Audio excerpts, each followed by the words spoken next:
Welcome to Uriah's Revenge. Do you ever feel like you're being taken for a ride?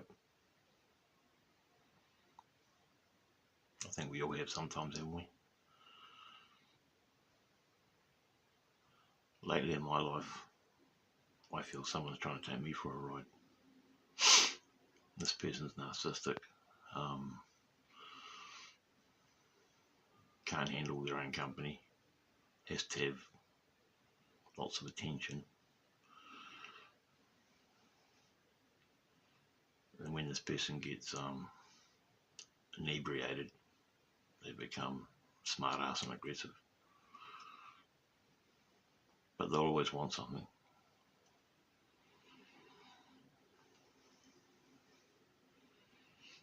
And when this happens, we can feel disrespected, we can feel used, we can feel offended, and it's 9 times out of 10 the case. So what do we do about this? Well, we tell them. What if we tell them more than once and they still don't get the message? And it subtly keeps happening. Well, we have to do something about it. We have to face our fear, if we have one, and cut these people off, preferably from the neck down, and give them a taste of their own medicine. But in saying that, not doing what they did to us, just cutting them off, saying the word no, and not fearing the consequences of saying that word no. Sometimes in life we just have to say no, no matter how stressful or potentially dangerous the consequences can be from doing that. So we have to be brave, and we have to do what we know to be true and right, no matter what happens. So in my life right now, there's a situation that's probably going to arise soon, the next week or two, where I'm going to have to do that. You know what? I can't wait. You know why? Because it's going to be a relief to say no to this person, no matter what the circumstances or outcomes. How did it get to this point? It's a good question. It sort of morphed. It morphed and became a narcissistic, psychic vampire situation. Sometimes I question myself, am I overreacting? Am I being too sensitive? But when I really think about it, at a rock bottom, bedrock level, no, I don't think I am. I think we all deserve respect. They say respect is earned, not given. But I think everyone deserves a bit of respect from the onset, and then we can get more respect and more respect after that, if we so-called earn it. This is my opinion. Everyone should be treated how the person treating them likes to be treated.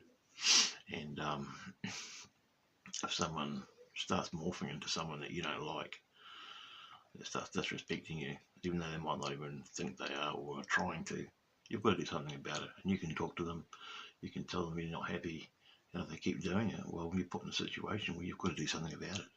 And I'm not implicating or suggesting violence, but sometimes that's what happens. But if we can avoid that without throwing a punch, we're winners, because sometimes the best revenge is served cold, and it's best served by our ignorance of their wants. We just have to say no. We have to say no sometimes, guys and girls.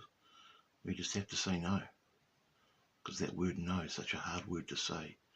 Lots of us have problems saying no, and another one we have problems saying is I was wrong. I was wrong to think that I could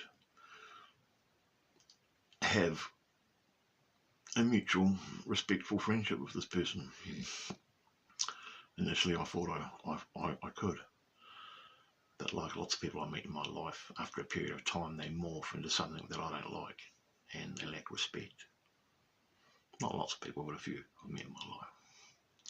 So the time's coming. It's coming soon, where I'm going to have to stand up and say no, no matter what the outcome.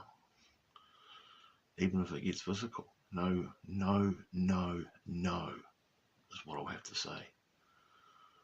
And what will come of that, what will come from that may well be a loss of an associate because he was never a friend. This person was never a friend. I'm not saying what sex, the slip of the tongue. Or it could make this person really think hard about what they did and how they've acted, and maybe recompense me in all areas, and maybe try and rebuild the association or friendship. Maybe they fought in their eyes, but probably not. To them, it was probably just another person to drain, like a vampire, and they can try and maybe get that back. But then I think people like this just go back to their ways again anyway and slip back into being vampires. Self-obsessed, grandiose, narcissistic, people that can't handle their own company, always have to have an entourage, need validation, need attention, and can't handle looking at themselves in the mirror and asking themselves the question, why am I lying to myself? And they project their insecurities and their weaknesses on people that are good people, that are trying to help them. But they take advantage of these people. And that's when it gets to the stage it is now. So if you have a similar experience to what I've just elucidated, or you can relate to me, leave a comment. We have to say the word no sometimes, guys and girls. We have to say the word no. It's the lost word. And it's no. Thanks for listening, guys. Have a great day. Goodbye.